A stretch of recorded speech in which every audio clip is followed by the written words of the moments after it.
On the 20th of April 1945, as the U.S. Army occupied Nuremberg, the city of the Nazi Party rallies, the GIs found a desolate wasteland of ruins, where before the war began, one could still admire one of the most beautiful medieval old towns in all of Europe.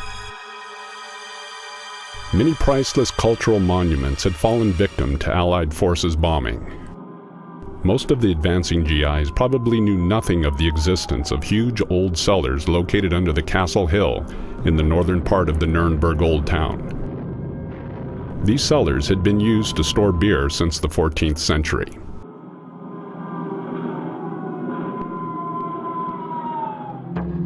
During World War II, large portions of the rock-cut cellars served the population as a bomb shelter, and beginning in 1940 had been modified for this purpose.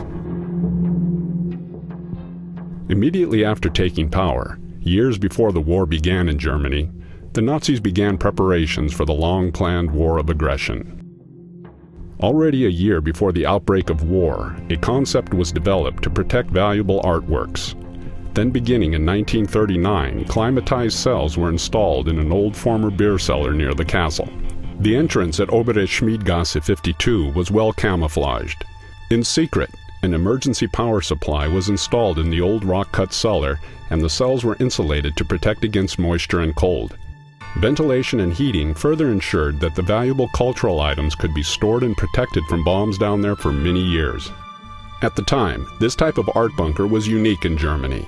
So for example, important medieval manuscripts like the Codex Manesse from Heidelberg were stored there, as well as the Virgin Mary's Great Altar from Krakow that the Nazis had stolen after conquering Poland.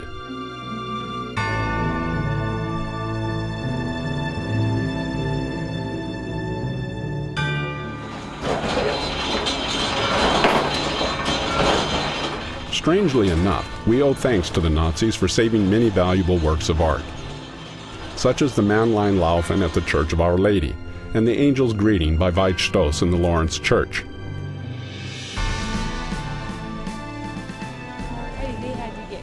But also objects of art from the Germanic National Museum, including paintings, engravings, and writings from Albrecht Dürer, Martin Beheim's Globe, and much more.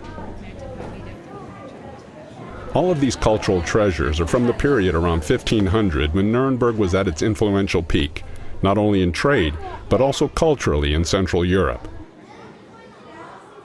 Even the imperial regalia were hidden down there, the crown jewels of the German emperors during the Middle Ages. For almost 350 years, the imperial regalia was kept permanently in Nuremberg. Before Napoleon occupied Nuremberg, they were sent to Vienna, and in 1938, after the annexation of Austria into the German Reich, the Nazis brought the crown jewels back to Nuremberg. On the 23rd of February 1940, the imperial regalia were put into the art bunker for safekeeping. Albert Speer, Hitler's favorite architect, under whose direction the Nazi Party rally grounds were designed and partly built, also left many of his plans and designs in the historic art bunker. Man hat in 500 Jahren etwa 25.000 Quadratmeter Kellerfläche, so groß wie 4 Fußballfelder, per Hand mit Hammer und Meißel in den Fels gehauen. War eine Wahnsinnsarbeit, alles nur fürs Bier. Das macht Durst. Today, with guided tours, you can visit the place where the Holy Lance of medieval emperors was stored, along with the crown and scepter. Large parts of the technical installation in the art bunker are still viewable today.